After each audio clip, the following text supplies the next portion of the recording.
first of all, I must thank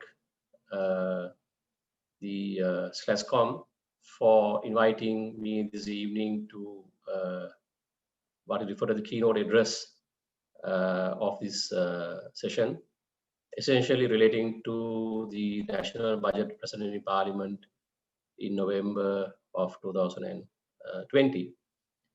So let me first, I'm trying to share my screen so that, let me see.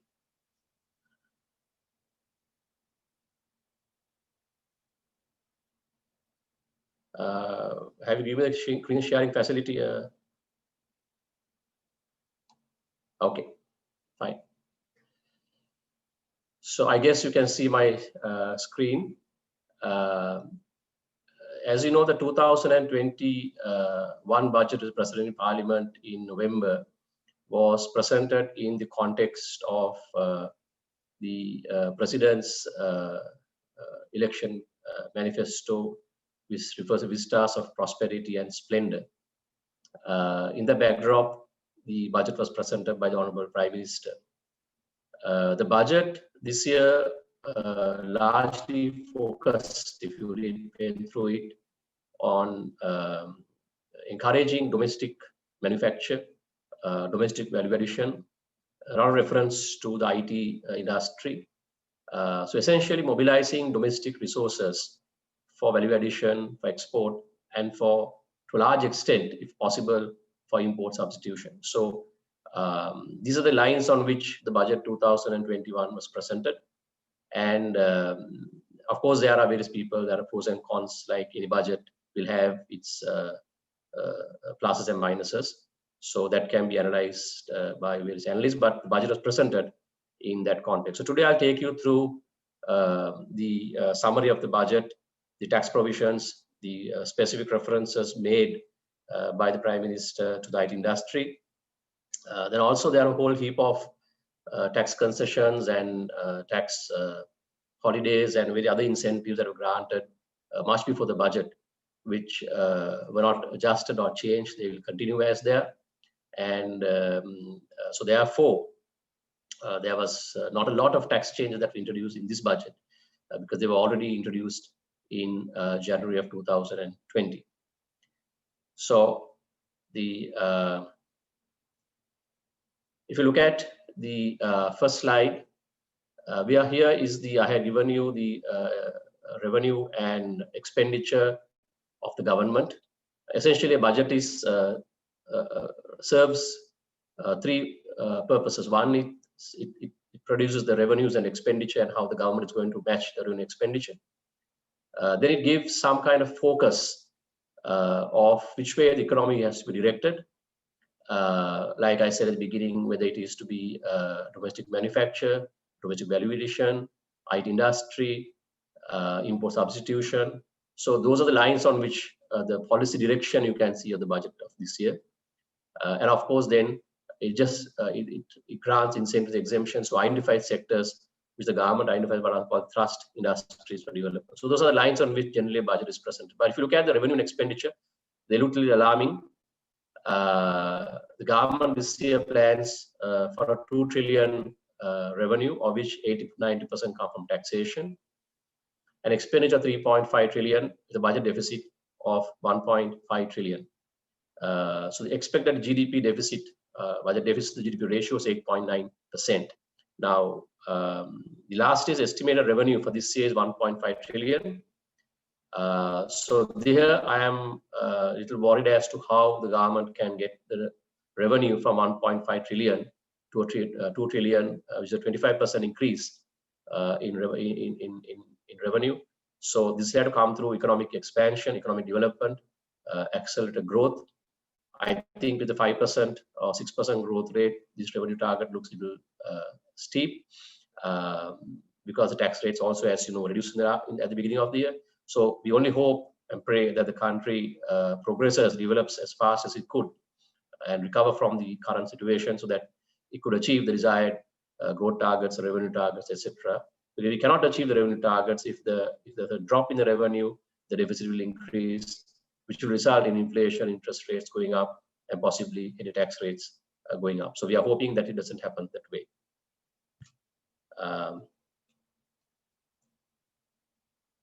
Right. So then on taxation, if I just take you through, I have used the word existing tax provisions. When I say existing, the reason is that whatever the announcements that have been proposed so far, that were announced actually in January of 2020, and what were proposed in November are yet to be enacted. For example, currently, if you take the IT industry or any industry, whatever proposals that were made in January for income tax reduction of individuals, all the exemptions that were proposed, all of these have been implemented only on an administrative basis. There is no law to back it. So those laws we believe will come in next year. So that is why I use the word existing. So if you look at what was there up to 31st December 2019, if you're predominantly 80% of your revenue from exports, you tax at 14%. If you had 80% or more, that means of your IT services, you tax at 14%. Exports, 14%. But of course, remember, you have to meet 80% threshold criteria. And on the local service, IT was taxed at 28%. So if you provide local IT-BPO services, you're taxable at the normal rate. The incentive that was given to the IT industry was an accelerated reduction on your salaries and wages. So if you had more than 80% of your revenue coming from the IT industry, and you recruited more than 50 people in your company, you had additional 35% reduction on your salary cost. So basically, with this, most IT companies had zero profits, I believe, because about 60 to 70% of the cost was coming in the form of salaries and wages. Then if you were an individual who was earning income from foreign currency, and that money came to Sri Lanka, and the service was utilized outside Sri Lanka, you were entitled to a 15 million rupee qualifying payment relief. Of course, this was given only for a resident individual or a part of a firm, not for employees or for companies. What was the VAT situation? Was the supply of locally developed software was exempt from VAT. Supply of computer software or whatever software services you provided from Sri Lanka to a person overseas, but it may be software, it can be professional services, it can be constructions, whatever service you provided from here to a person overseas, because it was an export, it was zero rated. So there was no VAT on the output, and you could claim your input tax, and that was the situation to be in. And most companies that were zero rated as export of services didn't have to pay VAT at the input point also, because they were under this VAT scheme. But if you had no foreign currency coming in, but you provide a service to a person overseas, then you would have been taxed at the rate of your VAT would have been exempt from VAT. So this is a situation that currently also prevails in law, but administratively this has been changed. Now, what has been proposed pre-budget? When I say pre-budget, these are the proposals that were announced as far back as in January of 2020. IT and enabled services were exempt from income tax. So IT and enabled services are exempt from VAT income tax. Now, this IT enabled services is to be gazetted by the Commissioner General. So there are certain cases around the borderline as to whether the IT enabled. For example, if you take, what do you mean by IT? Is it only software development? The traditional meaning of IT would have been software development. But what about, for example, those people who provide services on platforms like transport services, purchasing goods and services on platforms? Is that IT related service or not? So those are the big questions that are still being debated. The revenues or the government's view is that if you extend the definition beyond a certain point, anyone who's in IT service, for example, telecommunication services are essentially IT driven. Banks are today essentially IT driven. So are we going to exempt the banks and telecom companies also from income tax on the basis they're providing enabled services? So those questions are still being debated by the Inland Revenue Treasury. That is why what is really hardcore software development, BPO services may fall into the category of exemption, but the borderline cases are still being debated as to how an exemption can be granted. Then services rendered, exempt services are utilized outside Sri Lanka. So if you provide a service from here to a person overseas and you receive foreign currency that has been exempt, that again, whether you're in IT or any business, whatever income that comes into Sri Lanka from your services is exempt from income tax. The personal tax relief, as you know, was increased to 3 million rupees for all income that you receive for a year. So it was only 1.2 million. It really increased to 3 million rupees from 1st January. For the first year, it was proportion based on 3 months from January to March. But from this year onwards, that is 2021, you can get the full 3 million exemption. The thresholds were increased from up to 3 million for the first 6% for 3 million. The next 3 million is at 9%, and the balance at 18%. So there's a very generous relief given to individual income tax. So actually, your income tax would have come down. If you had a 24% highest rate, it would have come down to margin at about 15% with the change that had been announced. Then, as you know, all withholding tax was withdrawn. This, I don't think this was a good move in my view. Withholding tax was a one-off tax for both employment income, dividend, and interest income. So if you had income from any of these three sources, it was a one-off tax, and you didn't have to file a return. The money just went to the department, and the collections were good, compliance was high, everyone was happy. But now, by removing withholding tax, you have to pay tax. You have the option, of course, of asking your person who's making the payment to deduct it and pay department directly, but you still have to file return and claim it. So it's very complicated. People who did not have to file return all this time, not to file return. People who did not have no knowledge of filing return to file return. So it's become very complicated, and I really can't understand the logic why the government went to this abolish withholding tax and back to a self-assessment payment of tax. It has inconvenienced a lot of people. Department's inconvenience plus the revenue collection has dropped in my view. So that proposal, how good I don't know. Then dividend tax payable non-resident shareholders were exempt from income tax from 1st of January. This again, I can't see the logic of the proposal, because when you exempt from withholding tax foreigners who are taking money out of the country, you are basically enriching a foreign government, because most of these people who invest in Sri Lanka are coming from countries with whom Sri Lanka has double tax agreements. So most double tax agreements, under those double tax agreements, the tax rights vest in the country in which dividend is paid. And if it is exempt here, it's taxable in the home country. So basically, if we exempt it here, the shareholder pays tax in his home country. So basically, you're enriching a foreign government. But if you pay the tax in Sri Lanka, he gets credit of 14% against his tax in that country. So there is no additional cost that there is additional benefit to the foreign shareholder, and why this was given, I can't understand. Then on the VAT side, as you know, IT-enabled services have been exempted from 1st of January 2020. There are a lot of people who are saying exemption is not the best. We should have been zero rated, or we should have been liable, so that you can get your input tax. Yes, that is true. So I also believe that the exemption is not the best position to be. It's better for you to be liable or to be zero rated. Now, zero rating you all can't get for the reason that you have to be an exporter of service, of goods or services with a zero rating. So unless that happens, you can't get the VAT zero rating. Then the VAT rate has been reduced from 15 to 8% from 1st of December. The thresholds have been increased from 75 million per quarter to 75 million per year to 300 million per year.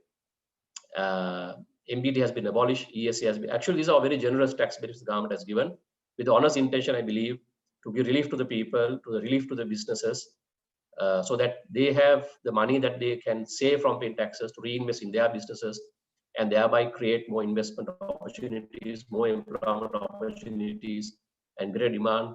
That people have money in their hands for greater demand and greater consumption. So that is one way of looking at it and saying, okay, these are done for the benefit of the people and for the economy at large. It's a sort of incentive boost. But unfortunately for us, the COVID came in, and as a result of that, the realized benefits of the government could not be achieved. So I sincerely hope that the government will maintain this low tax regime into the next year as well. So these are some of the broad IT-related policy proposals. Actually, these are not anything related to income tax or VAT or any taxation, but these proposals shows the interest that the priority government provides or gives to the IT sector.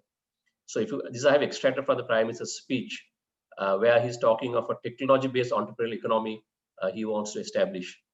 Then they're talking of digital governance, so that, you know, this is mostly for the government sector. I saw some of the questions coming before the meeting asking as to how IT industries can get into, IT companies can get into government projects.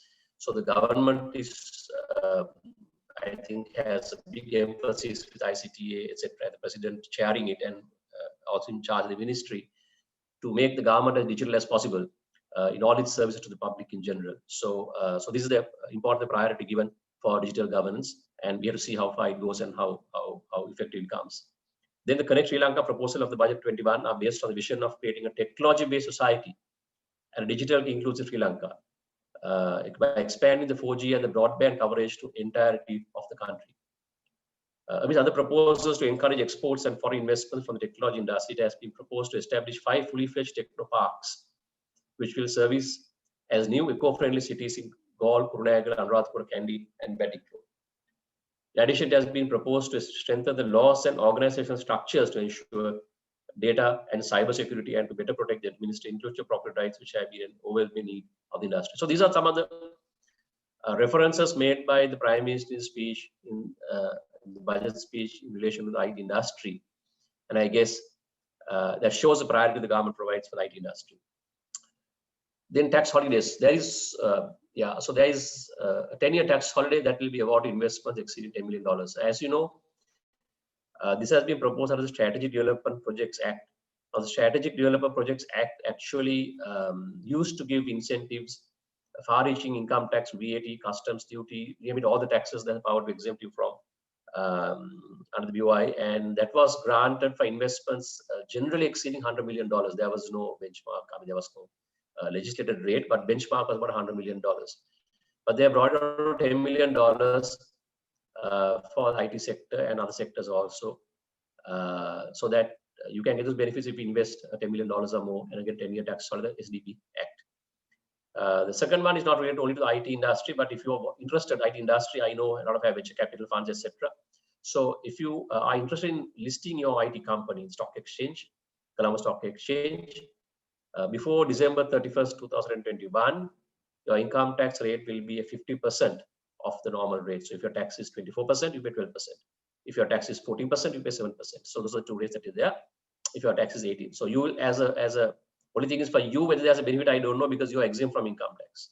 So since your benefits, IT industry is exempted from income tax, by going and listing in stock exchange, you won't get this benefit. You might get other benefits, but this benefit will not accrue to you because you're anyway exempt from income tax.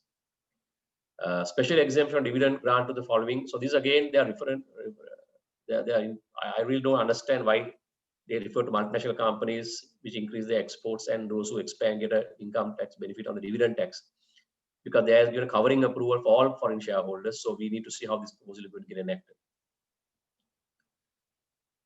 Then this is a new proposal. Actually, in my view, I view this as an additional tax. Although the government has not mentioned it, it refers to any business with more than 50 employees are required to contribute 0.25% of their turnover to an insurance fund. So the insurance fund, I have been told so far by the Treasury, will not go into consolidated fund, it will go to the insurance fund. And the purpose of the insurance fund is actually to finance those people and the businesses who have suffered because of COVID. So they've identified 4 sectors essentially. That is retail, wholesale, and tourism. It's not very specific. So this proposal actually is very conceptual at the moment. My initial discussions with the authorities suggest that this may not be implemented on the 1st of January because Parliament is now closed. By the time these proposals get enacted, by getting cabinet approval, AG approval, legal draftsman, all those things, in my view, might be about February, the earliest. So until that time, we don't know how it's going to come, but the rate is 0.25%. And some people are asking whether it's deductible for income tax, but from what I understand for the moment, they are not giving reduction from income tax. This is basically a revenue raising proposal, is my view. So we are taking it that way, is my view as well. So these are sectors to which the insurance proceeds will be used to support these sectors, is as what the government has mentioned in their budget proposal. On the tax administration side as well, there have been some references made. One is to have a tax appeal, separate appeals court. As you know, normally when a tax case goes to court, it takes about 10 years for it to be decided. Because of that, there was a lot of pressure on the government to introduce a tax appeal court, special court for tax. Because tax is a very specialized subject and judges have to be trained on tax matters, and to see whether you can have special tax appeal court is what they have proposed. E-filing will be made compulsory from 1st of April 2021. Time frame for private rulings will be stipulated. The tax amnesty granted, this didn't get much publicity for whatever reasons. Any person who has undeclared funds, who has not declared the funds to the Inland Revenue, may do so now by paying 1% of the undeclared funds as a tax. So it's not certain at the moment how long it's going to cover, when this scheme is going to end. whether there's supporting legislation that we brought in to support this. So there are a lot of issues that are not clear yet, but the idea is to grant an amnesty. They will use the word amnesty, but the idea is that you get amnesty if you have undeclared funds and if you declare it. Then those people who have unpaid NBT and ESC will also be given a concessionary payment plan. The files will be closed. Capital gains is a reference made to market value and assessed value. So in my view, is not very significant. What is meant by this, I guess, is they're trying to get the assessed value as of municipal council rates for sales of land rather than taking the actual value. So that needs to be how they're going to draft the law on that. Then, of course, for the SME sector, or for anyone, for example, this is actually for anyone, because of COVID, people couldn't file the returns on time, and therefore they have said all returns can be signed on 31st December, and tax is paid, that there is no penalty that will be imposed for the late submission and late payment. The VAT also, there's an exemption proposed if you manufacture any item in Sri Lanka which can be imported, and if the imported item is exempted, the locally manufactured item also will be exempted. That's create a sort of level playing field, but I don't know how effective the proposal is going to be. There are certain practical implementation issues.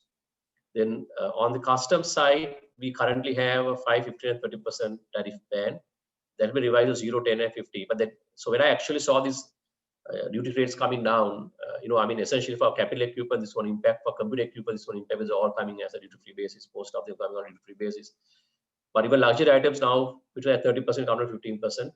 So people are very happy to see, okay, with the duty come down, luxury goods, food items, etc. No, because they have increased by imposing a cess. So I can understand why the revision of 0, 10, and 50 with the WTO requirement, what I don't know.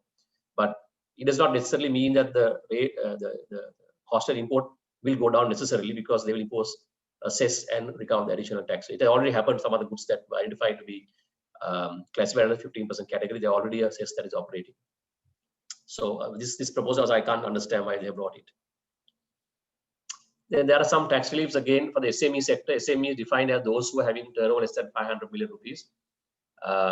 If you had any assessments raised on your company up to 18, 19, they'll be all cancelled, no assessments. They have asked, they said the returns be accepted as they were, unless they can prove there's fraud or willful neglect.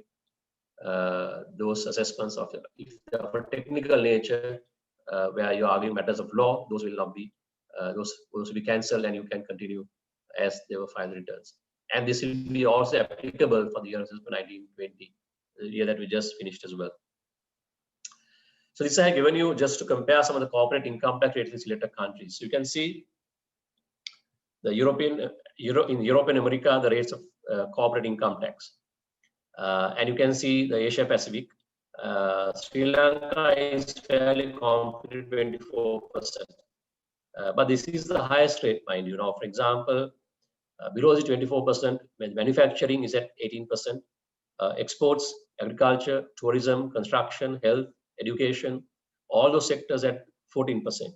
And then industry like yourselves are exempt from income tax. So actually, if you take the effective tax rate in Sri Lanka, in my view, is about 15 to 16%. So we are operating on a very low tax regime, very low tax rates. So the argument for, in my view, is that okay, this will encourage more investments, more employment opportunities, and country will develop, rather than having a vigorous tax regime, high tax. So it can argue both ways. So in my view, Sri Lanka is fairly competitive compared to the Asia Pacific in terms of its income tax rates that are currently in operation. Personal income tax also, you can say Sri Lanka is the lowest in the Asia Pacific region. Singapore is also 22%. Sri Lanka is at 18%, and that is the highest rate. The marginal rate may be much lesser than this.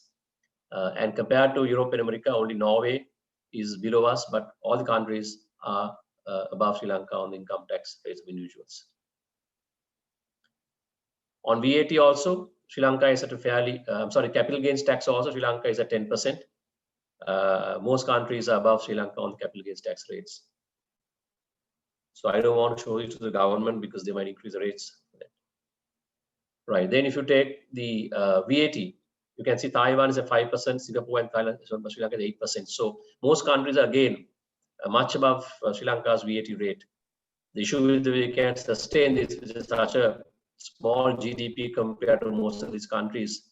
Whether Sri Lanka can sustain 8%, I really don't know. And then, so these are the things that had to be taken into account. What if the tax rates don't go up? Then obviously, if the income is not enough for the government, the deficit finance will come via domestic borrowing or foreign borrowing, which will put pressure on the interest rates. So whether you pay in form of taxes or interest, it might be the same, but of course, the cost to certain businesses will be less, but some businesses costing much higher. So these are give and take that we have to have. If you have operate low tax regime and a high budget deficit, then obviously you have to pay a higher rate of interest on your borrowings. So that's about it, ladies and gentlemen, on the my presentation. So I am happy to take any questions if you have. I hope I have stuck to the time allocated to me. And thank you very much for listening. And I be here to take up any question that you may have.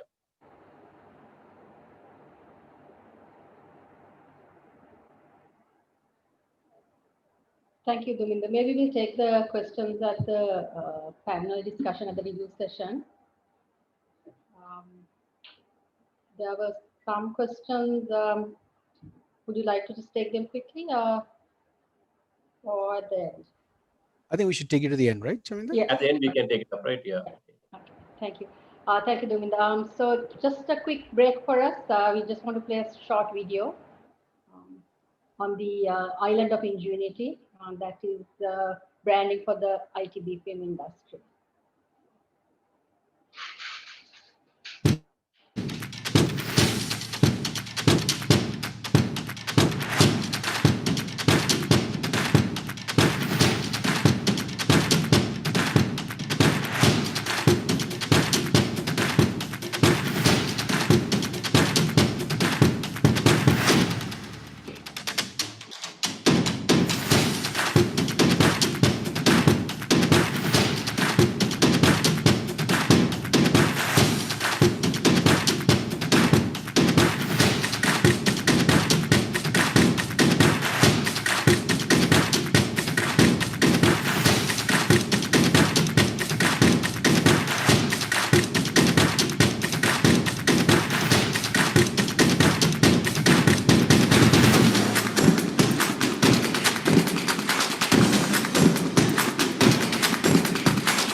So on to our next segment. We have the panel discussion moderated by Ruindu Pires.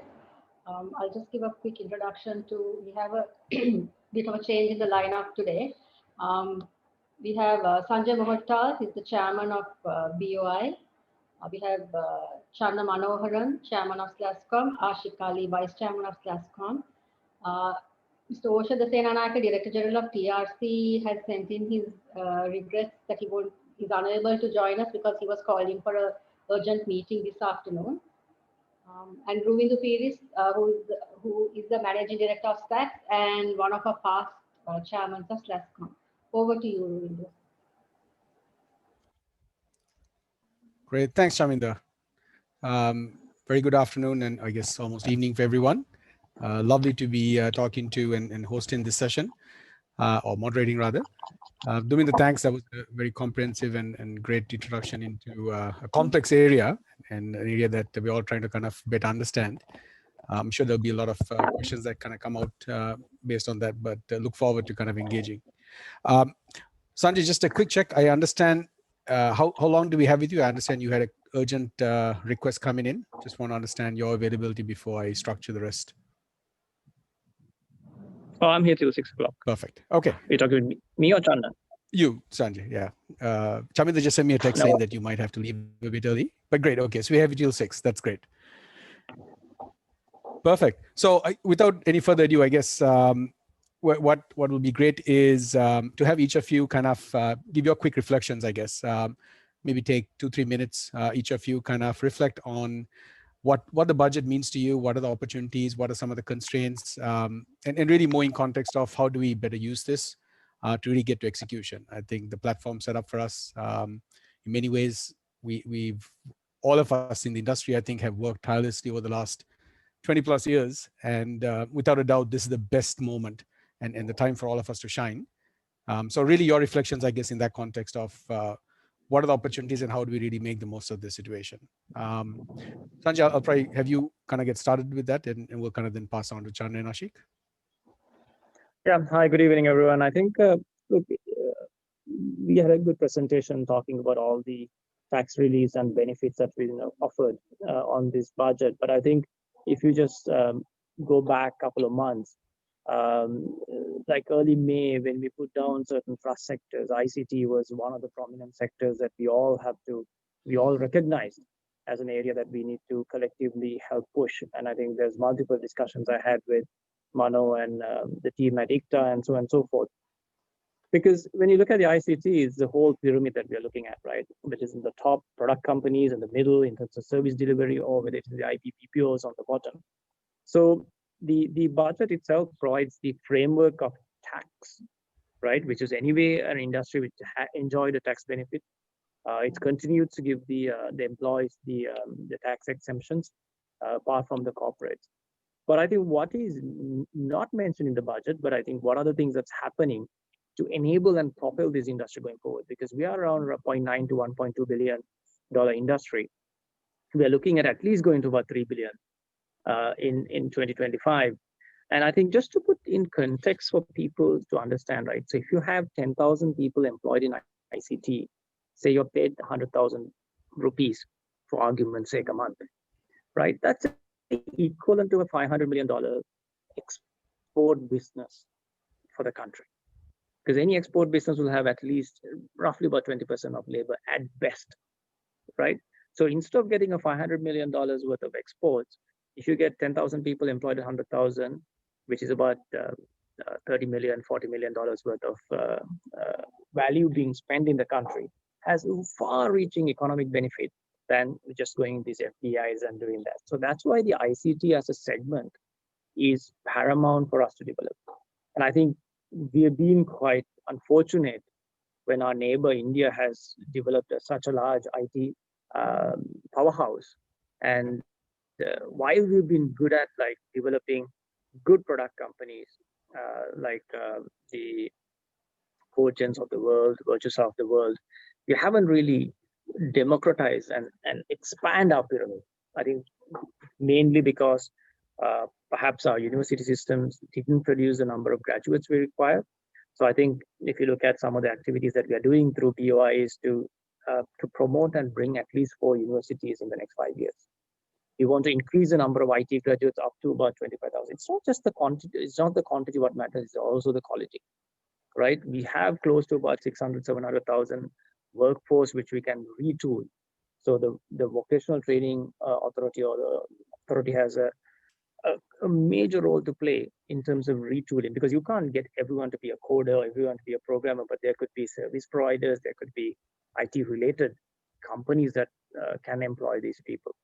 Then the other part of it is one of the proposals which is not in the budget, which is still championing, maybe will come in the next budget, is to set up a fund, a central fund, where companies can draw down to develop certain skills. And I think this was something that was experimented in the past around IT security and whatnot. But this has to be more formalized, like what Singapore does. And for this particular industry, that this should be a growth thrust where government will also invest in capability development. Now, there are a lot of other good policies that have happened, right? One is like every graduate, whether it's you are arts or political science or commerce, you'll get a IT subject matter expertise when you get out, right? There will be 1 year of at least one course. So if you think about all these things that's happening, right? Most of it's happening now. There are a few things that I talked about, which is in the process of happening, like universities and a few other things. Then on the top, you overlay with all the tax breaks and everything what you're trying to develop. So I think we are getting a canvas which we didn't have in the past. Right. So anyone who's on the call who is look to be an entrepreneur, to start a new business or get into the ICT, the canvas hasn't been this good for a long time. Sure. So I think this is the opportunity for our country to really embrace the ICT segment, get foreign investment to come in, the existing investors to expand, and also the new companies to build and flourish. And of course, the other part of it is the new startups that needs to come into this ecosystem. And I'm sure Mano will talk in that in much more detail. So I leave it to him. So it's an exciting time for ICT. Let me pause on that. Fantastic. Thanks, Sanjay. Very upbeat and positive, and absolutely bullish, I guess, in terms of the opportunities ahead of us. And definitely, I'll come back to you, and maybe I'll lay this up with you, and you could think through is an area that would love to kind of understand, particularly from BOI, is how do we really kind of now narrate this story to your point about bringing in investment, right? There's a huge impact whenever someone comes and sets up a captive innovation center or a campus of sorts, if you like. What you guys did with HCL, phenomenal, right? In terms of the knock-on effect it has on the economy. And would love to hear more in terms of what BOI is kind of having lined up to be able to replicate some of that success. So just lay that up with you, and we'll come back to you on that. Chana, over to you, I guess. If you could kind of give your quick reflections overall, how did this bode well for SLASSCOM and the team overall? Thanks, Rohindu, and thanks, Duminder, for excellent analysis of the budget. I think, Rohindu, I believe in the fact that the tone begins at the top. Anything that we do in the corporate level, and we have a chief executive of our country who understands our industry. And I think that is one of the best positives that we can have for all of us. So when the top understands what we have been talking about and what we want to do, and the rest of it, I think the administration and the officers of the government will follow. That's, I think, and what I like about typically when you look at a budget, it's the policy framework for the government, and typically what you want to see is what is the intent, what is the direction, and what is it that is for us as an industry to take forward. So if you really look at what the policies and the specific provisions in the budget, it clearly sets out a very positive intent for our industry. It has all the factors that we have been waiting for to enable our industry to kind of grow and flourish, and also our ambition to have an exponential growth that you were an architect of that policy, of a national export strategy, when you are the chairman of SLASSCOM. I think all the key factors that we're looking for from a government side has been very clearly laid out. Sure. And whether it be on the infrastructure side, if you look at the telecommunication infrastructure piece, the enabling framework that is required to create telecom infrastructure for all over the country in all districts, that lays very well into our inclusive agenda growth, creating growth in the next tier cities that we are looking at, a fantastic direction on that. We all know that we are not a capital heavy industry. So the $10 million strategic development law that they're trying to bring in here, where we need small FDI, very little investment, but still we need some FDI coming in to create the campuses that you were referring to. So I think that's a very positive direction. The third thing is, what is the policy consistency? I think that's a very important factor for us, because I mean, you and I have been at the wrong side of the equation in terms of policy consistency. Sure. I think what was promised pre-budget in terms of policy direction has now been codified into law. So I think that's a very good positive step, whether it's for local investors and local industry personnel like us, or even for a foreign foreign investment that may be looking at Sri Lanka. I think the policy consistency is a tremendous recognition for a positive step for us. Also, I think to be recognized as one of the thrust industries by the government also is a very positive intent. I think that definitely augurs well for industry. I think for us, the other kind of the recognition of our next gen initiatives into the startups being recognized in this budget, enabling financing being spoken about, Sure. I think that's a very positive step for all of us. On the capacity side, like what Sanjay alluded, as you know, we are always a supply constrained industry, and we always SLASSCOM has many initiatives to look at the value chain in terms of our talent and how we kind of bring them in. And I think there's recognition of that too in the budget, where education institutions who will double capacity in terms of input would be given tax breaks. So I think overall in all, I think this is a dream budget for us as an industry. Everything boils down to how we and the government now play together as equal partners and make the execution piece work. And I think therein lies the execution. The proof of the pudding is in the execution from me. I would like to work closely with Sanjay and the government stakeholders in terms of ICTA and EDB to make things to be executed to achieve our ambitious and audacious goal that we have in terms of a $5 billion industry in the next 3 years. Fantastic. Thanks, Chandra. Appreciate that. Similarly, I'm going to lay up just a few things for you to kind of think through as we come for the second round. I think Sanjay did up, and we've been talking about this. I think what's interesting or important is really developing the whole pyramid, right? I think it's not an either or kind of scenario. There is absolute necessity to kind of further on the journey of creating more product-based IP-led initiatives, which give you the big bangs. And we've seen success of those, whether it be the LSEG, the WSO2s and so on. So, I know you have a bunch of stuff happening. Would love to hear, I guess, narratives of how the pyramid has evolved, from in your year and I think in the last 2 years. What's the ecosystem? What's the landscape of how that's happened? Also touching a bit on, I think, the regional aspect, which again, Sanjay brought up, really important, right? How do we take this from a very Colombo Western Province centric economy or a sector that is perceived that, which I think is incorrect. I think even, in our years when we looked at it, interestingly, about 60 to 65% of those who are engaged in employment are actually outside of Colombo. But I'll leave it to you. If you can help describe those two aspects a bit, I think, great to hear that. And that'll then hopefully encourage others also to kind of see how we can expand this further. Thanks. Ashik, over to you.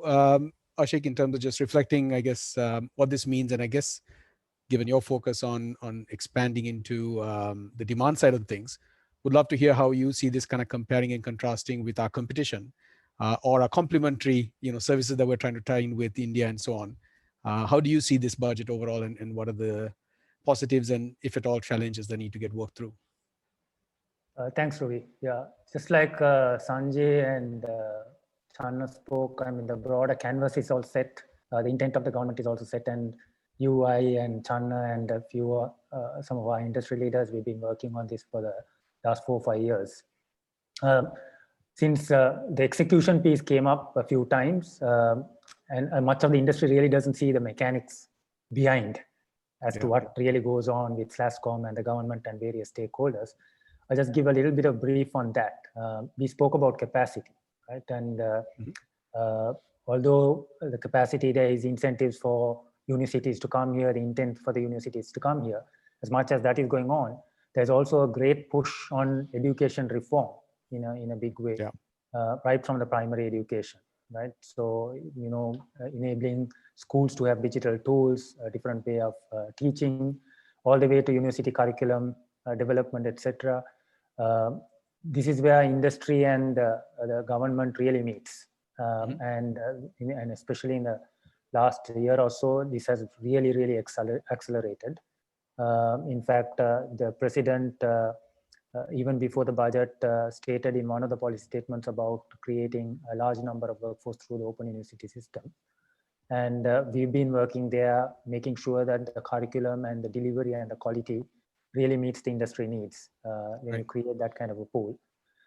So hopefully we will be proactively taking on the supply constraint of our industry so far, because as we accelerate on the trajectory, and as you say, for the pyramid, you require skills at different level. You don't really need to create top level graduates for all job roles. So in that sense, some of these other pieces from VTA, Open University, etc., will fill in those gaps. On the demand side, I mean, we created this industry brand called Island of Ingenuity. We architected some of these campaigns around it and built collaterals. Unfortunately, there had been some policy gaps as to how to fund that. There were budgetary constraints. Then there were a few incidents, which were beyond our country's control. So we couldn't sustain that year on year. And as a result, we lost a little bit of steam. Having said that, I think the state machinery together with SLASSCOM really have upped the game in terms of really taking this as a thrust industry and promoting it in some of the priority markets, so to speak. We see the Ministry of Finance through their ambassadors, through their high commissioners, the Department of Commerce through their ministers of commerce. They're really, really engaged now as to take this on. They've already facilitated a number of interactions, whether it's with partners or would-be investors. We have also rolled out a referral program in London just 2 or 3 weeks ago, which has really taken on traction. We're hoping to, launch it in other countries as well. So in the execution piece, as much as, I mean, these tax incentives and all these are inviting things, the execution is also there happening parallelly, which is not really reflected in the policy statement as such. Sure. Got it. And maybe on the next round. Sorry, do you have more, or can I lay up the next? No, I want to lay up the next. Okay. So maybe what the layup, Ashik, for the next round or the next question, I guess, for you is really kind of the positioning. And I think there was a question on this as well coming from the comments. I'll try and weave in some of the comments that are coming in as well. So I think the articulation of our positioning, right? So Island of Ingenuity, but around, how do we present Sri Lanka, the ingenuity, Island of Ingenuity into different markets, and how that's, done well. What do you find as a competitive landscape, right? I think, Duminder showed quite interestingly right now, at least with this budget, we truly stand out in terms of our policy frameworks and the incentives. Are you seeing that as you go for kind of fairs? I guess you haven't done any physical fairs, but at least as you're thinking about companies that are looking to engage and compare Sri Lanka versus Vietnam has come up in the last while, India even so. What's really our differentiation proposition, right? And how do we stand out? Would love to kind of hear a bit more of really what that is. And I guess that'll hopefully reflect for those on the call as they start thinking about expanding and kind of talking to their clients. What is that consistent message, right? How do we present ourselves in the most inviting light so that we can differentiatedly win against competition? Great. So I'm going to come full circle back, Sanjay, I guess, to you to really kind of expand a bit. And there was a bunch of questions also, I think, in terms of, and we had called in some questions ahead of this session. So thanks for everyone who had engaged actively. We got quite a few questions sent ahead of this session from the team members planning to join. There's quite a few on this. So I'm kind of trying to put all of them and I'm not going to have the time, obviously, to go through each question, but trying to get the themes and then present that across. And that ties in, Sanjay, I guess, overall in terms of better understanding the framework and the plan, I guess, that you guys have from the Board of Investment.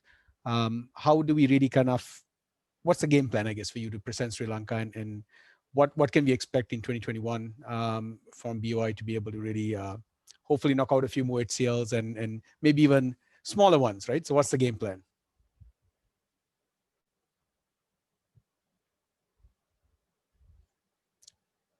Sanjay, are you on? I can see you. Well, I can see your name.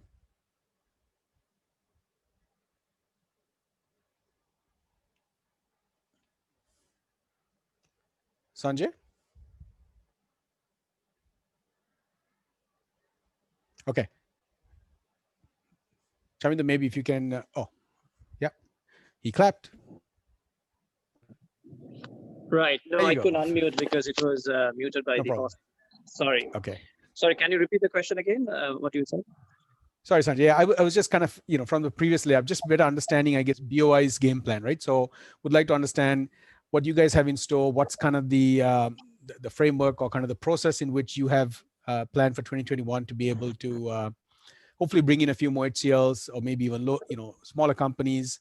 To your point, really, and very important, I really like the fact that you said we got to develop the whole pyramid, at the bottom of the pyramid, and also then be able to kind of take that to the regional stuff, right? I know from prior work, at least in my year, this is before your time, we had engaging conversations with WNS as an example, right? And really one of the conversations at the time was saying, how do we kind of go give them a park? And one of the asks that they had was saying, guys, we'll commit another 5,000 people, but we need the government to help set up a IT park for us. And now, we have that in the works right now. So it's a great time. What was asked 3 years ago, if we had right now, I think we potentially would have had another 5,000 headcount. So a bit more color in terms of what the plans are. Yeah, I think if you look at like this year was about getting ICTP recognized as a trust industry, which we got into the budget, the policy consistency has come in, the tax breaks have come in. So the base is there. Yeah. And we have got few big wins like HCL, who's not just a company, but someone who's looking to at least recruit 3,000 people in the next 3 years. So they have already like 300 people. And these are companies who are also willing to hire and invest in getting school leavers who are O-level and A-level school leavers, train them up, and bring them into the talent pool. So I think that's, I would say, the start. And as Mano said, the important thing is in the execution. So the next year is a lot about, there's two aspects. Building the underlying infrastructure. Because one of the biggest problems we have today is when any IT company, including HCL, we couldn't find a building which could house 2,000 people, which we couldn't. We went from post to pillar as BOI, looking to find a place where it could house, when initially it started with 750 people, and we couldn't even find a place to put 750 people. So Trace City development has stalled. So I think in terms of getting that going is needed. In the budget, it's outlined, we're going to have IT parks in 5 different locations in the country, and the policy framework has been articulated, but those needs to come in, and not just places to house people, but in terms of, should be almost like in a village where you can have 10, 15, 20,000 people. If you go to Bangalore, you know how it's been set up, the ecosystem, the innovation, the teaching, the technology, the know-how development, the lodging, living. So it's an ecosystem that we need to build. I think that is where a multi-agency orchestration needs to come in. Unfortunately, it's just not within the BOI purview to do everything either, because I'm not the infrastructure developer.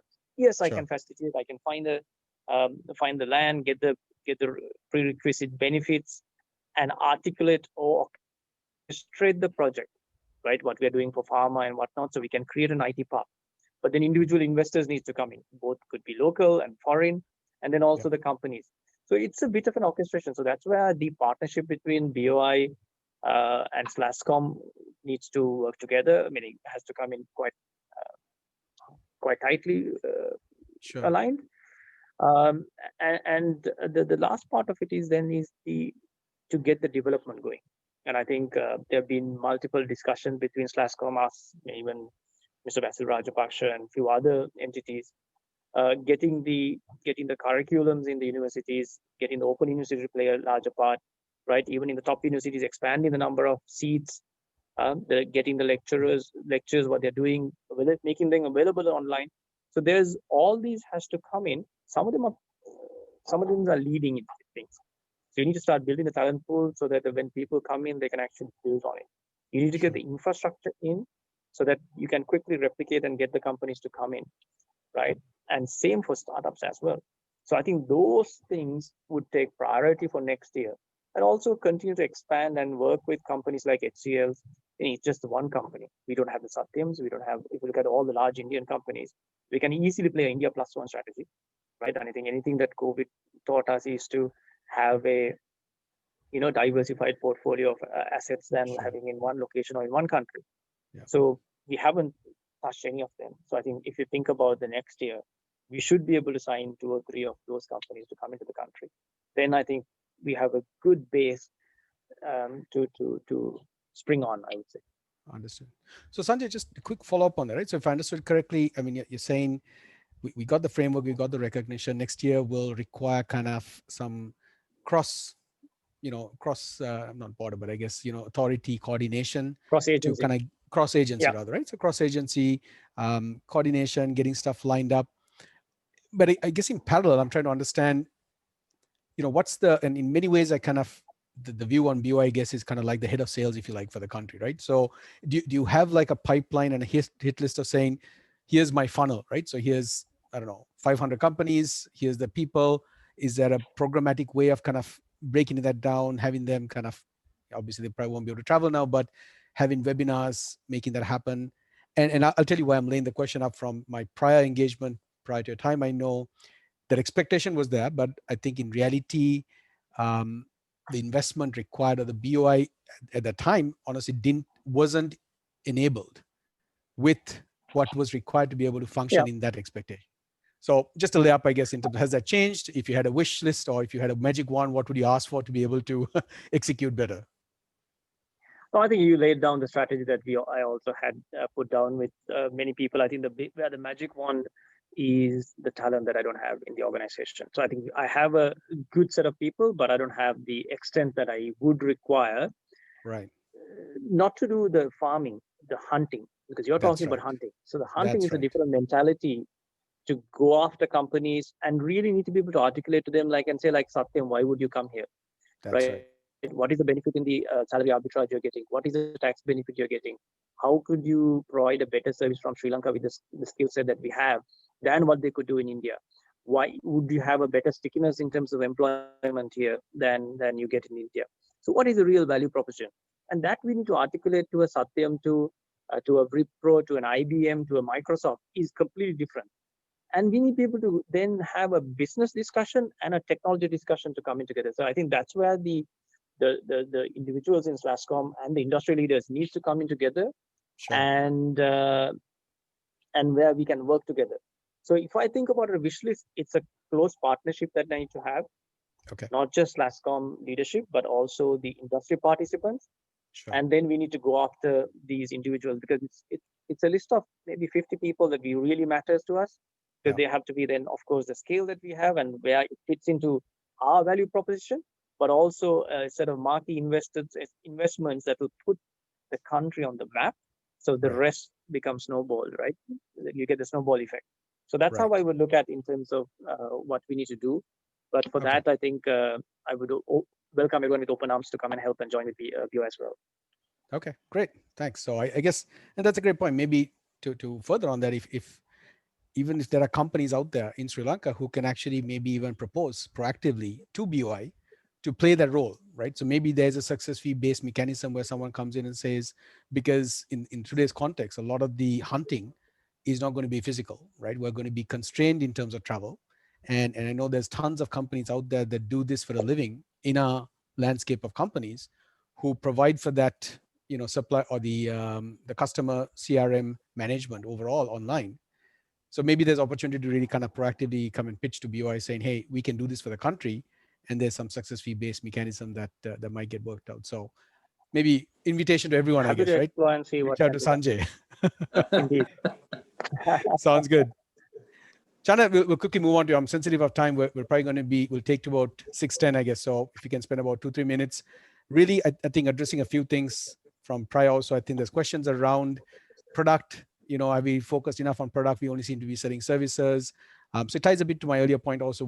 Give a bit of really what has evolved. I don't think there's enough of a understanding commonly about some of the great things you guys have done really to broad brace this, hit the pyramid across, and then take it to the region. So over to you. Yeah. I mean, Rohindu, I think one thing we are not good at is talking about what we are doing as an industry, right? So I think it's a great opportunity.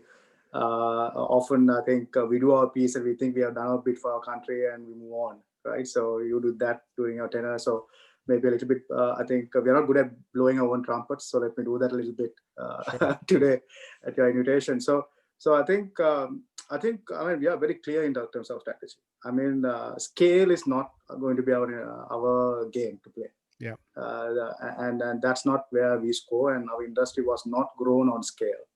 But like what Sanjay said is that, yes, we need some marquee brands out here to create visibility for our country, and HCL is one of the examples.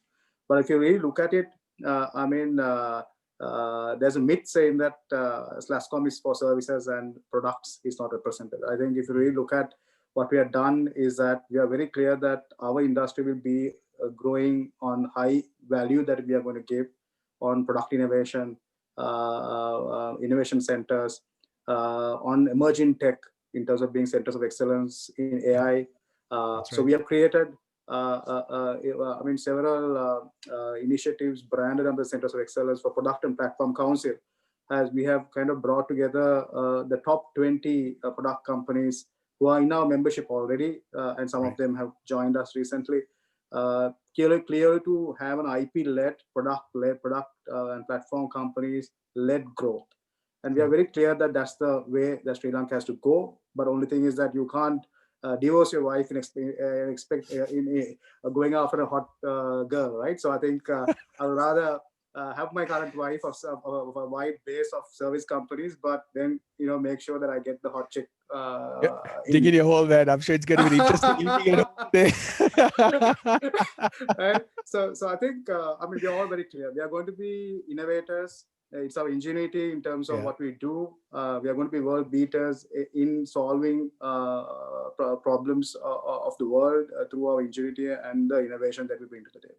Yeah. Right. So that's why this year, if you look at it, we have brought some 4 industry accelerators, as we have coined it. One is the Product and Platform Council, enabling, elevating product and platform companies. We are working with government to make sure that those platform companies are given the right policy incentives and enabling framework for any clarity that is required to recognize them. We will do that. We will create a startup. Just on that, sorry. Yes.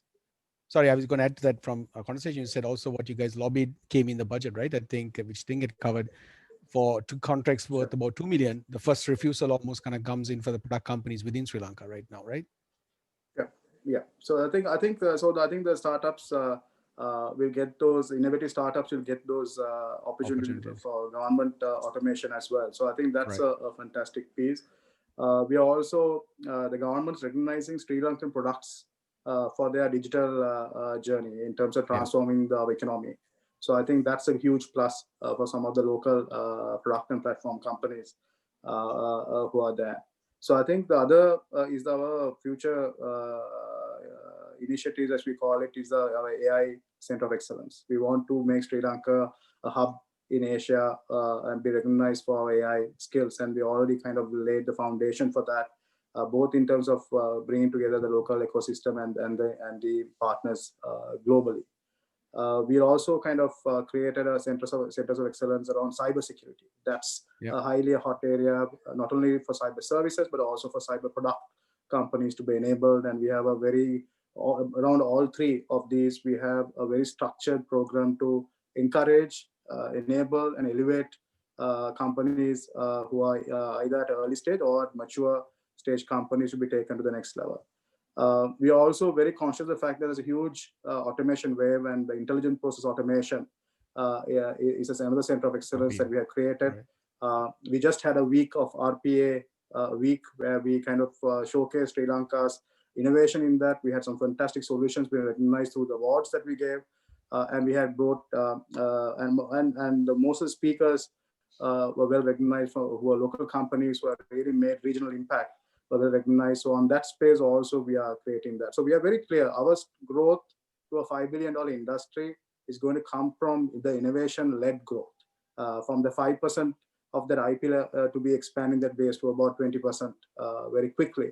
So I think that's the part to go. And I think the current, we are working together with all the agencies in government, including BOI, to support that journey. So I think hopefully we'll get there in the next 3 to 4 years.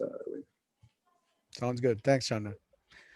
Ashik, last one for you in terms of maybe picking up where we left. I think just really the what you found in the trenches, I guess, right? Kind of being there, talking to potential clients, taking those calls with. I know there was quite a few opportunities that came up with the Nordic market, a few leads that got generated, the great stuff you guys did with the UK Business Council, I think, in terms of the sessions. How is our story really resonating, right? I mean, it's one thing for us to say, hey, we are the island of ingenuity and we're great, but what's the reception been on the other end, and how is that boding well? And particularly in light of the budget that we have, how much of an important element is that to be able to invite and bring some of these opportunities to Sri Lanka? Yeah, Yeah, I mean, you and I did a pitch, I think last year, October, to the GSA, right, in the UK. Right. And we were competing with a bunch of countries, and I think we were finalists with Ukraine. And the pitch that we gave was focused on more niche solutions, co-creation, country where, you know, you find innovation in every sphere of what we're doing. So these, when we now we are part of this Global Technology and Business Services Council, 11 other members, most of them are from supply side. Right. The conversations that are happening are still very traditional, outsourcing, you know, services, that kind of discussions, right? Right. To a point where, you know, there's still this whole stigma of, you know, labor arbitrage, all this, you know, creating a negative connotation about the industry in some of the mature markets, that, you know, jobs are getting shifted, etc. But we know that Sri Lanka is not playing that game. And therein lies that opportunity where, you know, this whole thing of outsourcing, offshoring, labor arbitrage, those are not part of our vocabulary in the pitch.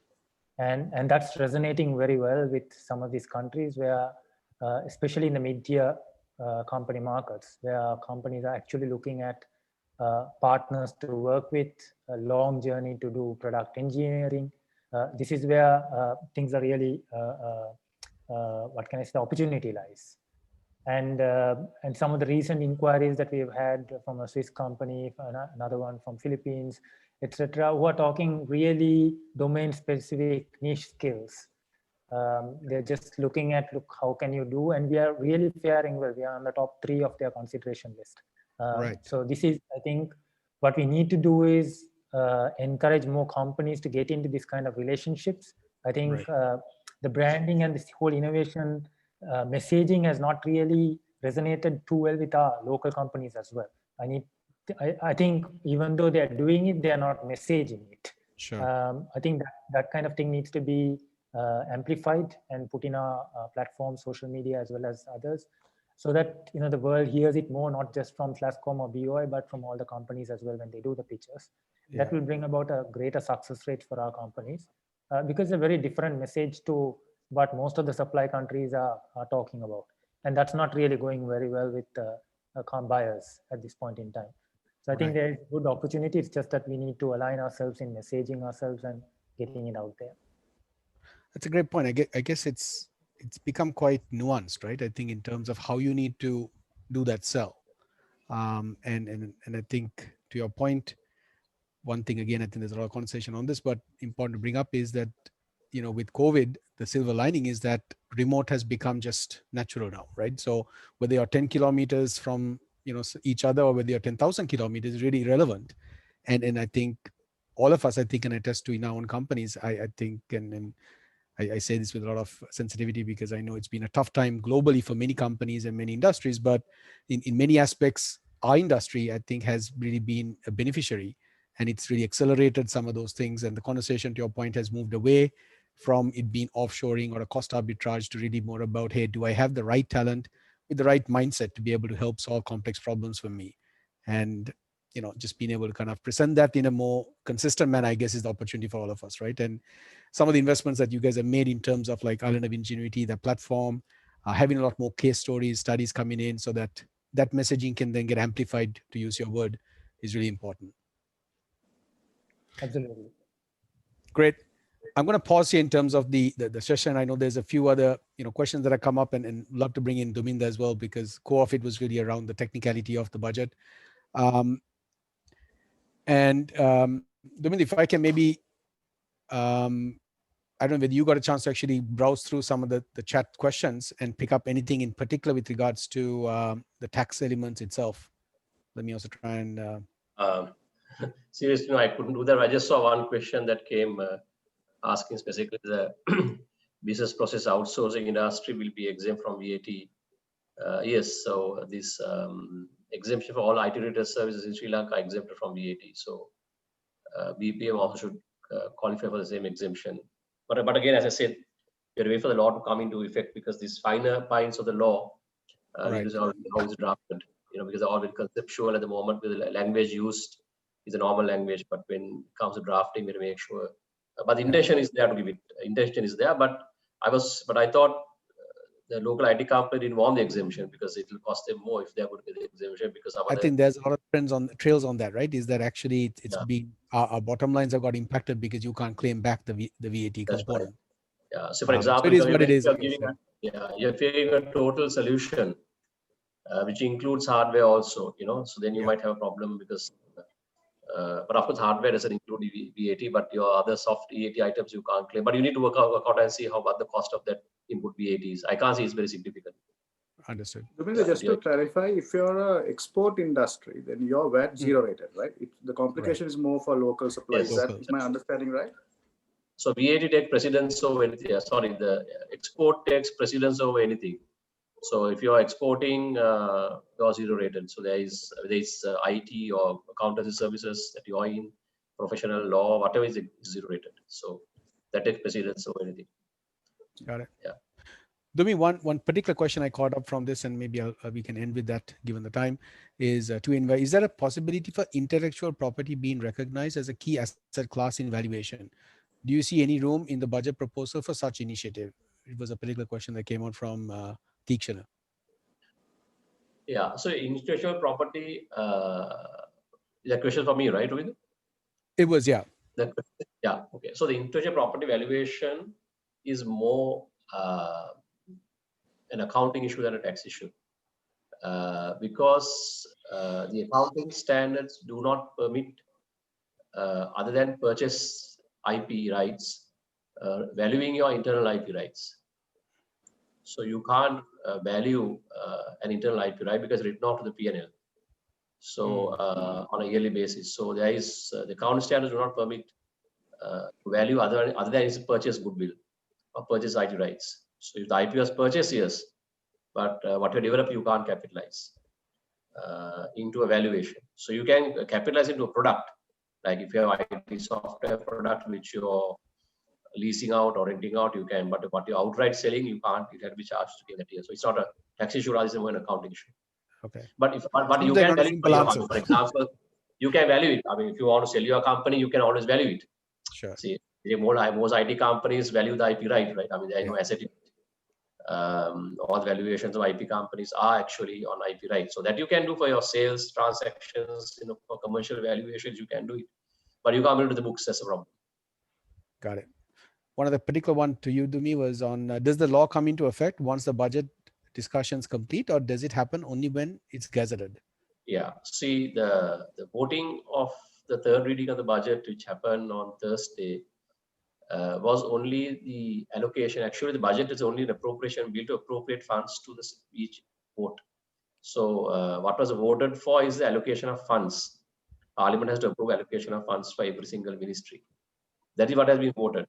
The revenue proposals are not voted for. The revenue proposals will come when those respective acts are legislated in Parliament. Not even gazetting, they're legislated in Parliament. Like the Income Tax Act, VAT Act, all the concessions that have been promised to you all have to be gazetted. Yeah. So I think intention, and it seems to be there's a clear, yes, it will happen. Most likely will happen, but it's just from a legal perspective, technically so it has to get gazetted. Yeah, it's not legal, so so you'll have to wait. I mean, it will happen. I don't think they'll go back on it yet. Got it. Yeah. And I guess, just on that point, one of the things that happened this year was, even from last time, was I think the understanding was that when they said the tax exemption even the last year, it ends up that it's only for the first 3 months, January to March now, right? So last year from April to December, correct. They're saying that you need to pay for that. But of course, you had a 35% additional salary claim, right? With that, right? In my view, most IT companies shouldn't have a tax liability. Is my view, based on my experience. That's true. Yeah, got it. Great. Hey guys, I know we're about, well, not that bad. We're about 4 minutes over time than what we had expected. But seems like there's a keen interest. And I know Tilake, I hear you, man. We're definitely thinking of design thinking, and we're not trying to take that away at all. But a lot of great conversations on the chat session as well. And maybe, Chaminda, what we do is we kind of build on this and maybe have a forum and have some of these questions coming in on ongoing discussion, and then have a mechanism to be able to, because it's an important topic. I think, to just summarize what everyone said, the framework's in place, intention's very clear. what all of us have been working tirelessly over so many years, I think has now come. It's really up to us. Let's make this work. Let's do what it takes. And I think maybe building on this great forum that you guys created, Channa and Chaminda, we can have an ongoing discussion where these clarifications can get addressed and then take this forward. So over to you, back to you, Chaminda. It's been a pleasure to have the opportunity to kind of talk and try and help facilitate some of the conversation. Thanks. Thank you, Ruvindu, and the panel. I know there's a lot of comments on the chat, as Ruvindu said. I think we might answer those later. If there's anything specific, please drop an email to me. My email address is ed@slasscom.lk. But please make sure it's relevant to this topic and not something off topic. We're happy to respond to that. So I'd like to thank Duminder for taking time off. I know he's very busy schedule, and he said he's done so many budget talk webinars, and he thought he had finished when we invited him. And thank you for accepting the invitation. That was a good pleasure. It's my pleasure, Chaminda. Yeah. Ruvindu, as always, thank you for stepping in and supporting SLASSCOM in its activities. We always love seeing you here, and thank you so much. That was interesting moderation that you do. I know Sanjay is not on this call, but thank you for Sanjay as well. It was in his transition period. He got, he agreed when he was DG of BOI, and then he got confirmed as chairman. He still agreed to go ahead, though he was very busy and he had another meeting. Oshada, unfortunately, though he agreed to us, he got called in for another meeting. So, but we're still glad that he was agreeable to help us out of that. Channa, thank you as SLASSCOM chairman. They gave a lot of clarification and insight to others on what we are doing. Ashik as well, especially on the demand side. You're involved in that a lot, and I think, like Channa says, we need to talk about what we do and let people know more about it. I'd also like to take this opportunity to thank our corporate sponsor, Dialogue. As always, their support is appreciated. And ReadMe, who are a digital media sponsor, they were live streaming this. While we were live streaming it on the SLASSCOM FB page, they were live streaming it on their page. So thank you to ReadMe as well. And thank you to everybody else. I see that at one stage we had over 100 people on the webinar. Thank you for taking your time. I hope we were able to answer most of your questions. If there is anything else, we will we're happy to clarify if whatever we can on that. So thank you, and without taking much more time, stay safe and good night. Thanks, guys. Bye. Thank you.